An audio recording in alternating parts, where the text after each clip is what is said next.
Hello, good afternoon and welcome to Midday Live on TV3. And coming up in the bulletin.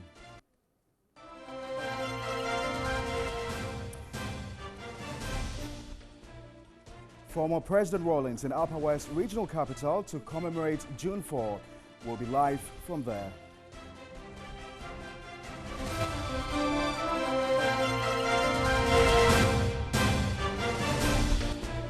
Also ahead in the bulletin, the Alliance for Women in Media Africa to champion the fight against mob culture following the death of Captain Maxwell Mahama. Meanwhile, some social media sites yet to clamp down on sharing of the lynching video of Captain Mahama. We'll explore the implications of these. Still ahead in the bulletin, some licensed agrochemical dealers in the Upper West region know the fall army worm as a disease affecting humans.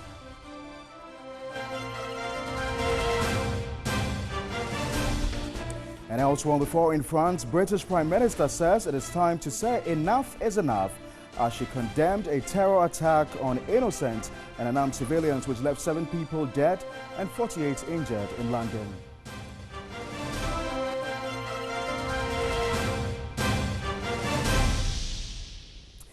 We've got details of all these stories plus many more coming up in the next 1 hour.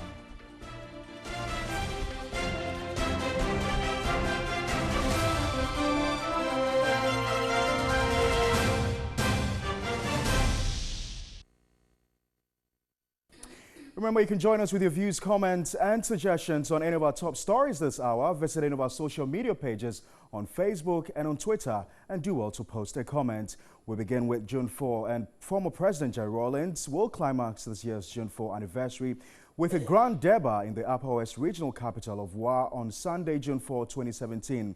Jerry Rawlings is currently in the Upper West Regional Capital, where many are gathering for the grand debut, where he is the keynote speaker.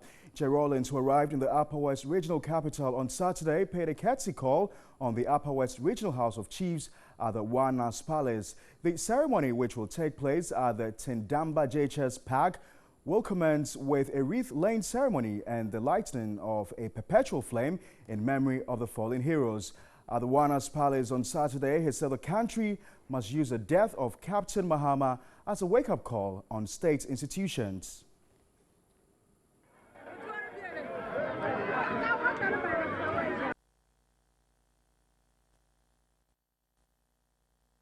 We all need to put our heads together in order to solve some of these thorny problems. And it's not a problem I can solve alone. I will join you, your highly experienced traditional leaders, and I will join you to examine some of these issues to see how quickly we can resolve them in order to preempt and to prevent them from developing into the kind of stress and tension that leads to conflict. Live now to the Upper West region, and our reporter Abdul Ghaffar has been monitoring developments there. Abdul, thank you very much for your time. So, has the ceremony started? Hello, Abdul. Can you hear me? Yes, Abdul. Hello. Has the ceremony started?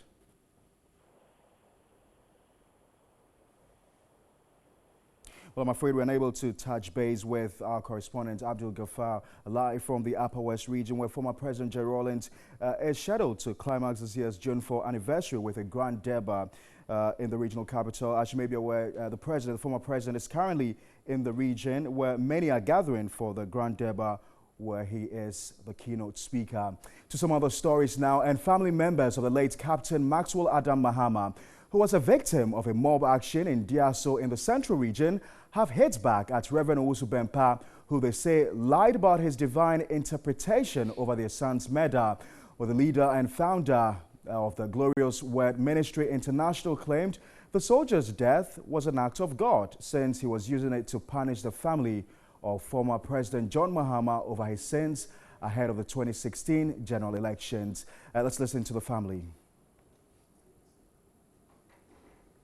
This is not politics. And any pastor who has been spoken to by God and think that it has anything to do with politics, we as a family say he should go and sleep again and ask God to give him clarification.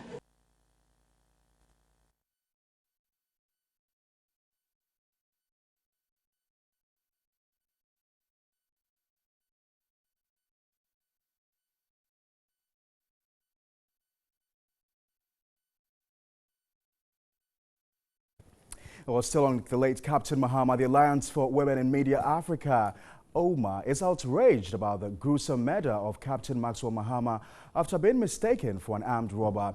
The group has in the past few days implored the security services to fish out the perpetrators of the dastardly act with a full application of the law. Well, convener of the group, Shamima Muslim Al-Hassan, has indicated the commitment and preparedness of the group to support women in the fight against mob action. Well, the dastardly act, which occurred in Denchwabuasi, was allegedly carried out by scores of locals, including women. The group is championing the fight against mob violence in communities with an urgent call on women to play the leading role. Well, many have questioned the motive of this gruesome murder.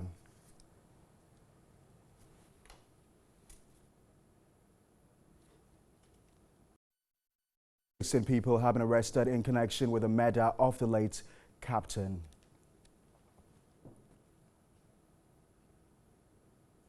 All right, so convener of the Alliance for Women in Media Africa has joined me in the studio. Shamima Muslim, good to see you. It's been a while. It has been a very long while, but I've been watching you from afar. Congratulations. Thank you. How are you doing? Done well, by the So grace why of have God, you we're taken doing such keen interest in this matter?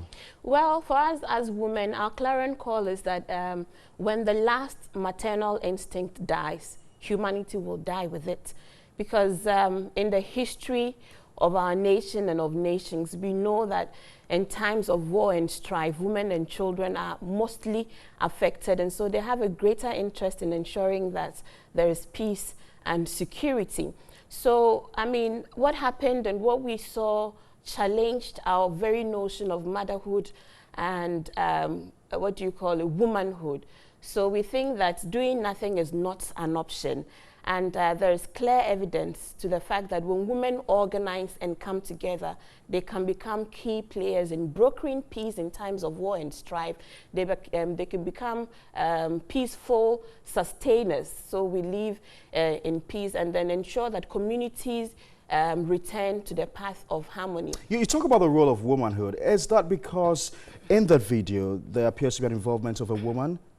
Is woman, actually. Right. Beyond that woman that a lot of us saw, you know, bend over the dying gallant soldier and the contestation regarding whether or not she was lighting or taking a picture. And I'm saying that either of the two cannot be justified. It's also to do with those who were watching, some of the women who were watching. In the past, women could form a ring around the captain, for instance, and prevent the young men from, you know, meting out that injustice. I'll tell you the case of the Mano River Women Network for Peace. It's the Mano River is a river that runs along Guinea, Sierra Leone, and Liberia. They played seminal roles in brokering peace in Liberia, Sierra Leone during the civil strife. And they even received awards for that. Today, they are key in ensuring that peace is sustained in the region. So when women come together, we can prevent these in our communities. So the challenges, the gender ministry, the gender decks across the country, the community organizations, women groups, grassroots organizations, the campaign must be taken to them so they can become the lead preventers of some of these things. Because when our communities become insecure, our country and our nation will equally become So that's part of the insecure. broader advocacy Yes, that you that's and your the- group yes, are coming up with. yes. And that's going to be the strategy. That's the involving strategy. all these stakeholder Grassroots groups. organizations start with the women. If the women are against these things happening in our communities, they will stop it. And you give them the basics to tools and skills and knowledge to understand and appreciate human life and value it. Because we are also pained that it was a woman, a supposed snail seller, who snitched in the first place because she assumed That's according to this young- reports we're that getting from the according police. to reports who snitched. So, I mean, if women in the group recognize that the end effects of such claims, unverified, can lead to a loss of life, we would be careful. And it's a challenge because we are calling for community policing and communities to be more involved in their general security. But that does not mean that communities should become vigilante groups. Being involved and being aware of your environment recognizes that you report suspicious behavior or suspicious behaving people to the right authorities.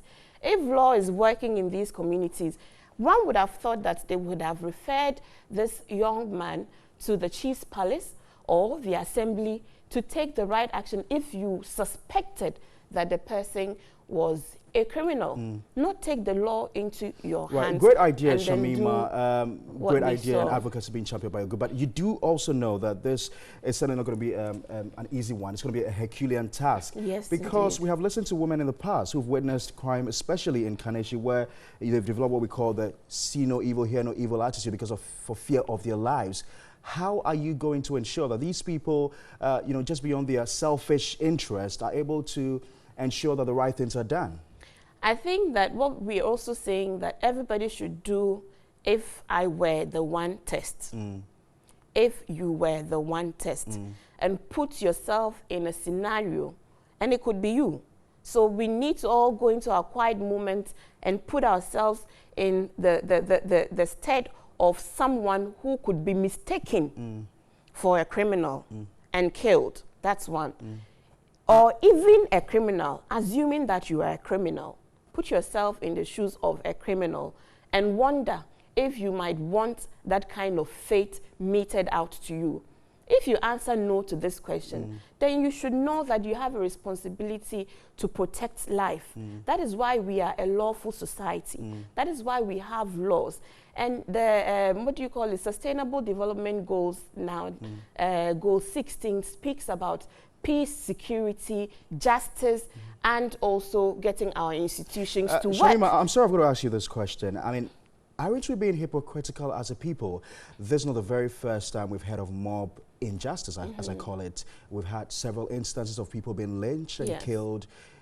Nobody has stood up for them. Nobody has talked about justice. But that's Why not now? true. Why now? But that's not true. It is not true that anytime we hear these instances of mob justice, right-thinking humans speak out against it, condemn the sort of clarion and call, the sort of, That is because sometimes there's got to be that watershed moment that shocks us into action. And that is not bad. And this is one of them. That somebody who was on lawful duty, deployed to protect a community, no matter what other alternative truths people are urging us to look at, why was he there? Was he protecting an illegal concession? It don't matter. What matters is the fact that this captain obeyed instructions, was deployed to undertake a job, and he was there to do that job. No one had the right to take his life, not the community members, for whatever reason. Can we also interrogate the motive behind those community members who might be saying that the person is doing an illegality? Is it not an illegality that you also seek to do? Because obviously, Denchira Boase is a Galamsey operating area. It's people are mining legally and illegally, and some of the citizens are implicit in these occasions. So you can't justify killing a human being because you want to protect your illegal livelihood. Two final questions for you, Shamima. First of all, how do we measure the effectiveness of your group?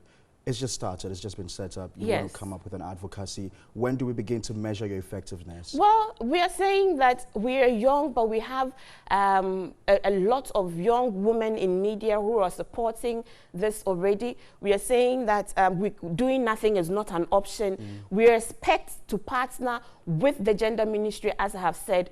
The National Commission for Civic Education has a core duty to Ghanaians to teach us lawfulness, and we expect that the campaigns would reach the districts and organize do you around plan communities. a series of events? Yes, most definitely, because this one has to be a comprehensive training program that gives people the knowledge to appreciate what our law says, what human value is. They have to be given the skills. So in training setups, we have to be able to do, activities that let people recognize and come to face with the consequences of their action. It has to be all thought.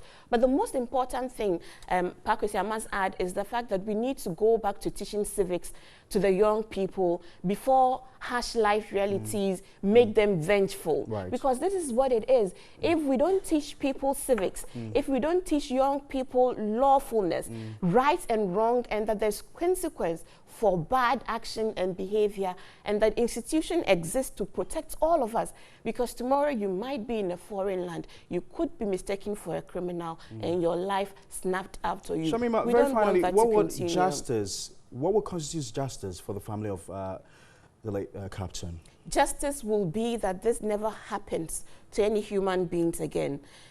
Justice will be that those that have committed this heinous crime are brought to book to face the full rigors of the law. Justice will be that in that town, a monument is put up of the captain in that town to serve as a reminder of when that community and some of its members went depraved. Thank you very much, Shamima Muslim. I've got to say a big thank you Thank to you Shamima so very Muslim much, is the convener for the opportunity. Alliance for Women in Media Africa. Thank you, Shamima. Thank you. Well, in other news, the University of Leicester in the United Kingdom has said it has learnt with regret the death of the Ghanaian soldier, Captain Maxwell Mahama, who was lynched by a community that mistook him for a robber.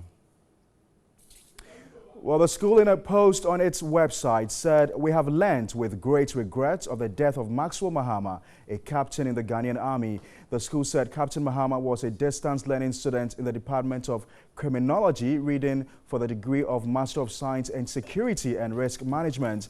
The post added that he had enrolled on the degree in 2015 and was due to graduate at the summer's degree ceremonies.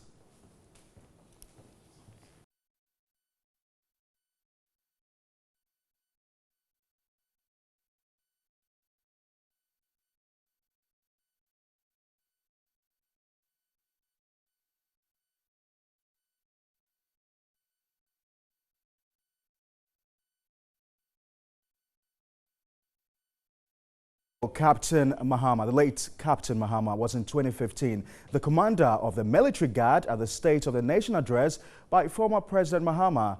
Let's watch the brief moment he welcomed President Mahama as part of his State of the Nation address.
We're going to stay a while longer on the death of the late captain, and this time around we speak to Maximus Ametogo. He's a chief executive of Pop Out Ghana and a digital media consultancy firm. I don't know if I got that right, Maximus. I've got to start with you by first asking what is really the problem when it comes to social media, first of all? That's a tricky question. I know these pictures have been trending on social media. Yeah. The government has had to come in to block certain, footages. Do we still have them happening? Yeah, I think there are a couple of them. I've seen some, and we've reported the video to Facebook, and through their automated review system, some haven't been pulled down. So you're pushing the links to the necessary. What's the difficulty? I think the difficulty is the fact that on Facebook, about 2.5 billion pieces of information, as in text, videos, and images, are shared on the platform. So they developed an intelligent system to be able to automate responses to reports of graphic content or violent content. So we're quite surprised that this one wasn't done, and a couple of other people have tried it. It hasn't worked. So what the government is doing is that when they get all this link, they push it directly to the respective authorities within Facebook, and they are killing off the link and deleting the post. What is the process often when such things happen? Yeah, so social media is a user-generated media. So you have your friends developing content and sharing it on the platform, and if any content is of interest, you also want to share with your community of friends and followers. So if you see any content that is very sensitive or violates somebody's privacy, you want to report it to the platform. So they have that particular feature there. So when you report it, then the system takes it up to analyze the content of the post, and then they either remove it or restrict the visibility they give it on the platform. Let's consider WhatsApp, for instance, which is an end-to-end encryption. You've got people send it to other people. They send videos, they send pictures and all that. And so WhatsApp is unable to really monitor what people send around. How do we clamp down on this? Yeah, so what happens is the WhatsApp system is quite different. WhatsApp cannot delete posts, but they can stop you from sharing that particular post. So what happens is any content that is pushed on WhatsApp is giving some digital identity.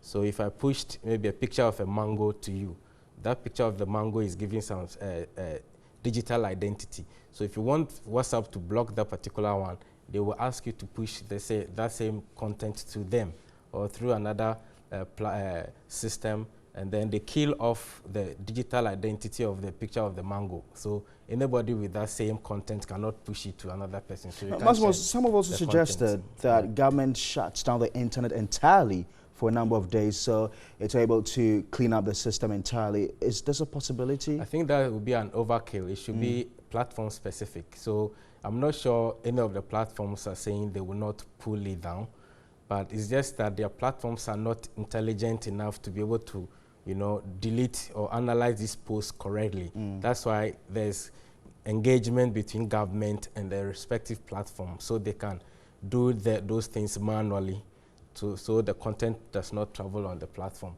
For me, unless Facebook says that they are not going to pull it down, after government has engaged them, the government has the right to block Facebook till they pull those content Do we have legislation to back these things, especially on social media, to clamp down on such happenings? Because the last time we heard about possibility of clamping down on social media activities was during the elections, and people came to raise lots of issues about it. Do we have legislation surrounding these things? I was one of the people who were against the fact that police wanted to block social media. That one was with the intention of stifling freedom of speech. But this one is somebody's content you want to share, and if the platform does not agree, because for me, technically, all these platforms who have digital visibility in Ghana must sign on to the Data Protection Act. So they become data controllers. So then they will become legally bound by those laws. And if they go contrary to it, government can take any action against them. So there's legislation. why haven't we seen the Data Protection Commission, for instance, go all out in ensuring that these things are dealt with? I don't know if it's within their domain. No, they have done that because I've received even some of they've done a post which is trending on social media. So they've done a post about reporting those videos and images to Facebook. I think it was very smart and it was timely on their part to do that. Maximus, I've got to say a big thank you to you. Maximus is Chief Executive Officer of Pop Out. You're still watching Midday Live on TV3. We'll be back shortly.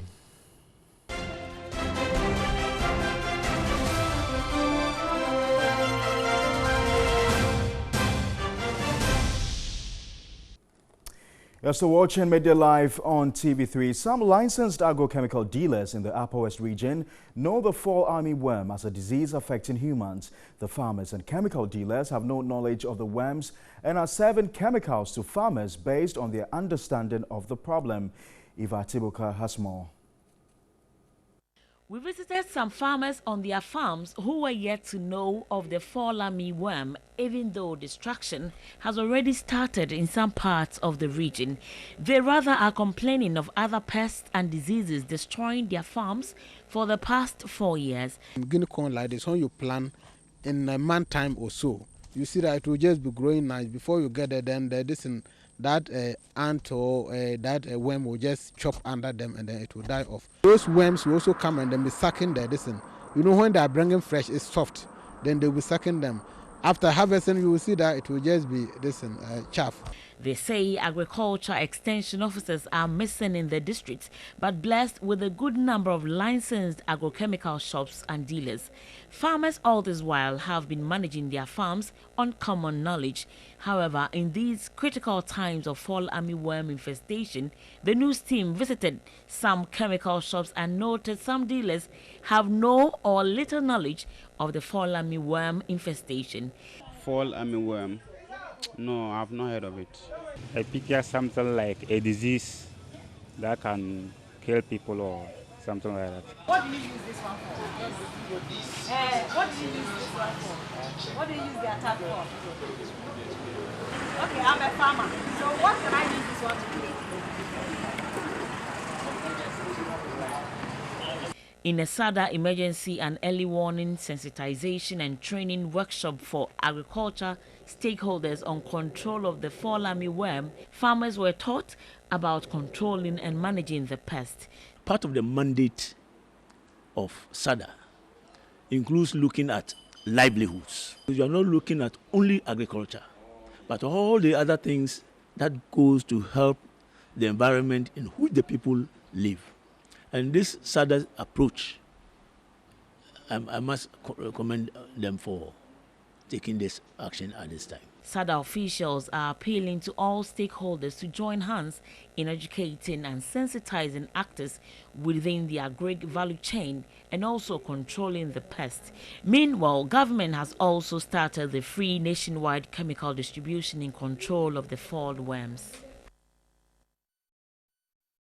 Well, Dr. Neil Okine-Hammond is a consultant to the Food and Agriculture Organization and also a member of the task force which has been set up by government. Thank you very much, Doc, for your time. And why has education not gone to the people of the Upper East region? Thank you for having me once again. I think the education or the awareness program started, but it looks like sitting in Accra and trying to make sure that the right messages get to the people has not worked. And so this committee has recommended, and we are embarking on a very serious campaign across the country. So as we speak from tomorrow, there's a group going to Upper East, Upper West, the Northern region, and another group to the other regions. So the whole idea of this fall armyworm coming to surprise many people also comes to, I think, a little bit of surprise to even technical people who are now getting things under control. So I believe that within the shortest possible time, we should be able to get the message across to every part of this country, the right messages, I mean.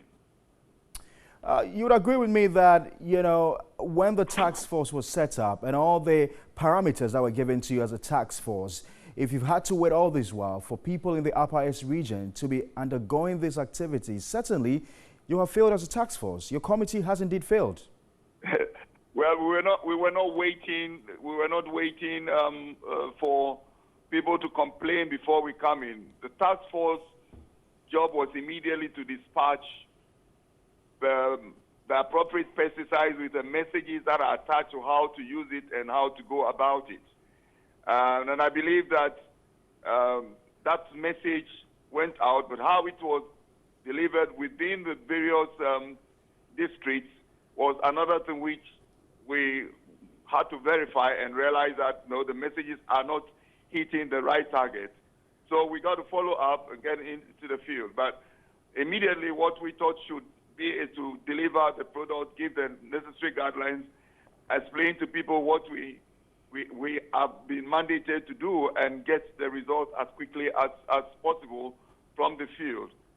This has not worked out as planned, and yes, to some extent, yes, if you see that as failure, I may agree with you to some extent, but I believe that this fall armyworm issue, I keep repeating, is not a normal thing that we should have say that we should have worked out things quickly and have solved the problem by now. It's not going to work out like that. And the pesticide is not the only solution, I want to underline. It is just an immediate firefighting thing, but we have a full package of good integrated approach that governments on a very large scale, together with development partners, because it's a huge, huge problem that we're not going to rush within a month or two to say that we finished solving the problem. And I think we would need people like you in the press and others to understand that we have a very long way to go, but together we need to take time and get the right messages across to people. I appreciate that, Doc, but maybe very finally, at our last check, we gathered that about 20,000 hectares of farmlands have been affected. Do we know what the current figures are?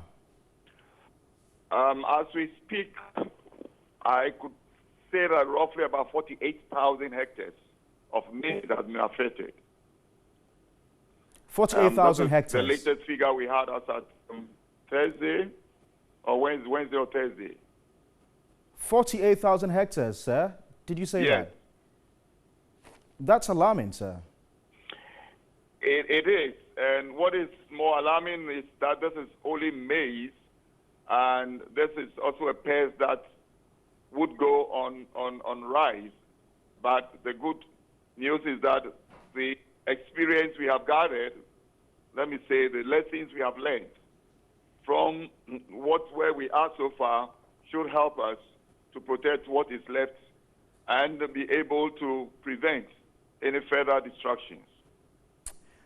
I know you held an emergency meeting at your last one. Do you intend to change the strategy in dealing with this menace? Yes. First, we pick any pesticide that was on the. Well, when I say we, many people who were desperate and did not even know what they were dealing with had to rush to chemical dealers to pick any product against pesticides. Some even were using herbicides. Some were using things that are not for insects, but in their desperation tried to apply them. And we have had meetings with chemical dealers to explain to them it is not business as usual. Their interest is just to sell, make money. I'm sorry to say that, but it is important that we want the product that will do the job first. But we must understand this is a pest also that easily will develop resistance to anything that it's not, carefully utilized. So we are working together with pesticide dealers and with a number of other people and hope that that will change. But further along the line, we hope that we will use products that will protect natural enemies that we can use to control the fall armyworm. Fall armyworm, where it has come from in the Americas, have been controlled effectively using other insects that will eat eggs of the fall armyworm or young things of fall armyworm. We would have to go along that line if we want a more sustainable solution to this problem. I thank you very much. Dr. Nee Okain Hammond is a consultant with the Food and Agri Organization and also a member of the task force. Now, June 3, 2015 remains a dreaded day in the minds of many Ghanaians, especially those directly affected. But 2 years on, many have bemoaned the continuing presence of the conditions that resulted in the flooding of Ghana's capital. Did we really learn lessons as we claim, and has it influenced our attitude into preventing future occurrences? My colleague Catherine Frimpoma has more.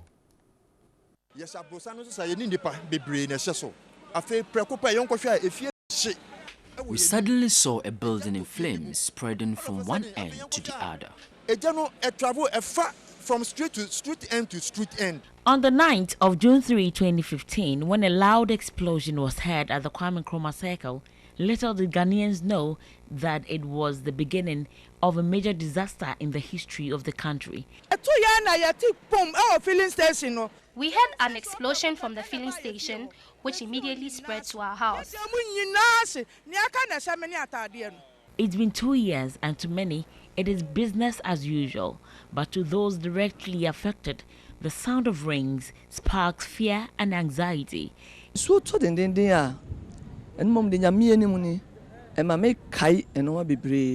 Whenever it rains, I remember how I called my husband on the night when the rain started.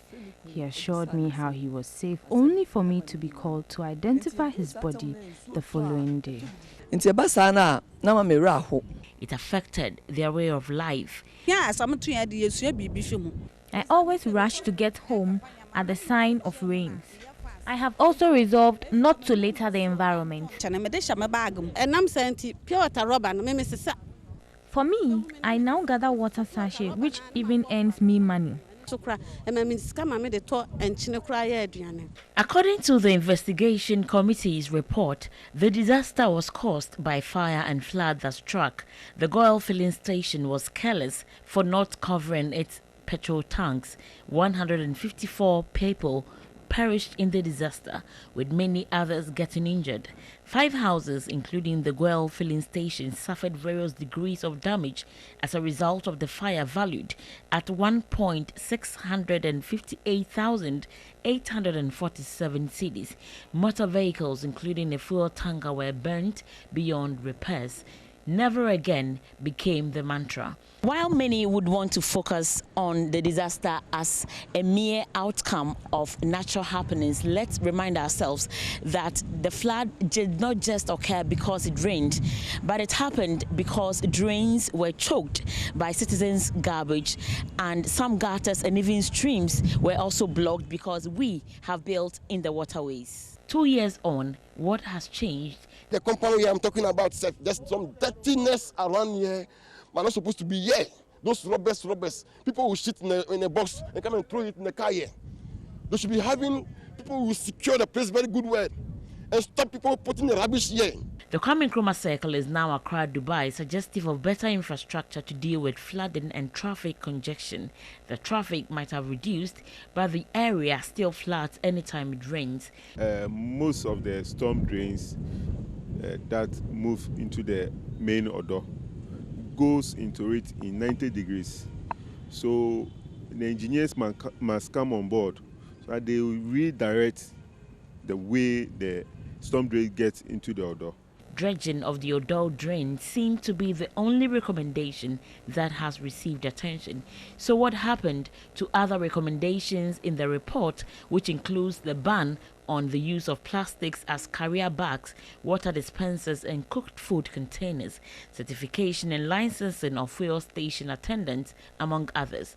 A combination of policy failures and bad social habits led to the death of 154 Ghanaians.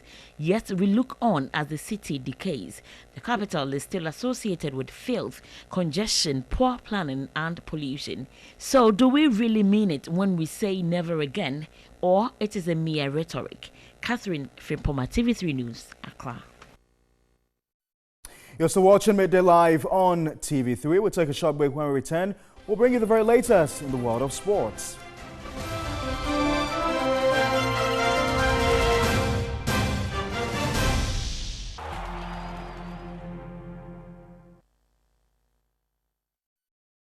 All right, good afternoon. It's time to bring you all the latest in the world of sports with me, Thierry Nyan. Now, we started with the Ghana Premier League. Before we go to the UEFA Champions League, I know you have been waiting for that, but we'll get there. Brecum Chelsea goes third on the league table after defeating league leaders Aduana Stars by 3-2 at home. The home team started on a bright note and took the lead in the 3rd minute after proceedings. However, the Uja boys came back into the scene when Zakaria Momuni's goal restored parity for the visitors. The dominance became evident when the league leaders went ahead for the first time in the game through a Brighter J goal in the 65th minute. However, the pressure imposed on Aduana intensified, which led to a penalty in favour of the home side. Alfredo Kwe scored for, from the spot to grab his brace. Kwe grabbed his third at 90 minutes to make sure his team walked away with all 3 points.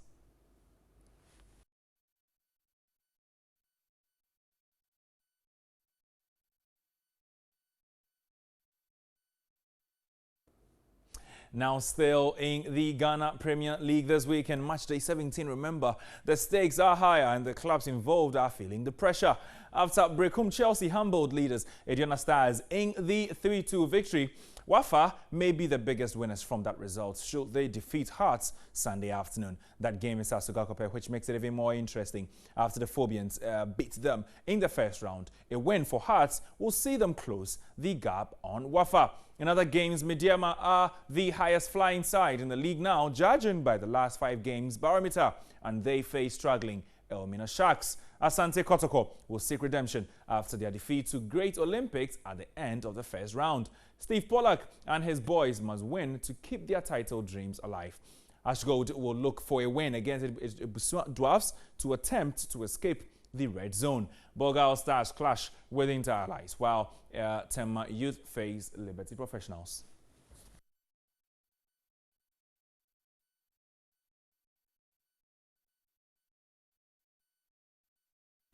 All right, now we move away from the Ghana Premier League, but still in football, we go straight to the Black Stars. Captain Asamoah Gyan was the only new addition to join, day 4 of the team's non-residential training on Saturday, as Coach Kwesi Appiah and his technical team prepare ahead of the next Sunday's 2019 African Cup of Nations qualifier against Ethiopia and 2 friendlies against United States of America and Mexico. Gyan arrived this afternoon, or yesterday actually, from his UAE base due to the club commitments with Al Ahly, where he spent the season on loan from Chinese side Shanghai SIPG. He missed the team's previous training sessions at the Accra Sports Stadium. The training was without 7 home-based players who have been released to join the Ghana Premier League clubs. As Asamoah Gyan tells David Kofite, their game against Ethiopia is a must-win as they look to qualify for another AFCON. It's going to be our first game. We want to win it. We want to win at all costs. We want to get 3 points, to win our fans back. And that is the only thing on our mind right now. It doesn't matter about the performance. It doesn't matter about anything. We just want to win, and then make sure we continue with the journey. From now, I think we don't need to be dropping points. We need to be winning most of our games, like almost all the games, and then we see whether we can qualify or not.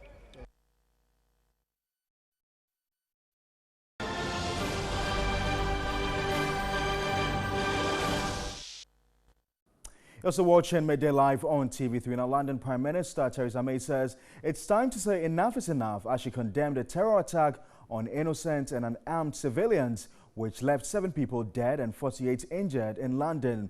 A white van hit pedestrians on London Bridge at about 22 British Standard Time on Saturday. 3 men got out of the van and stabbed people in nearby Borough Market. The 3 attackers, who wore fake bomb vests, were shot dead by police. British Prime Minister Theresa May said the UK's counter-terrorism strategy will be reviewed. It is the 3rd terror attack in the UK in 3 months following the car and knife attack in Westminster in March, which left 5 people dead, and the Manchester bombing less than 2 weeks ago, in which 22 people were killed.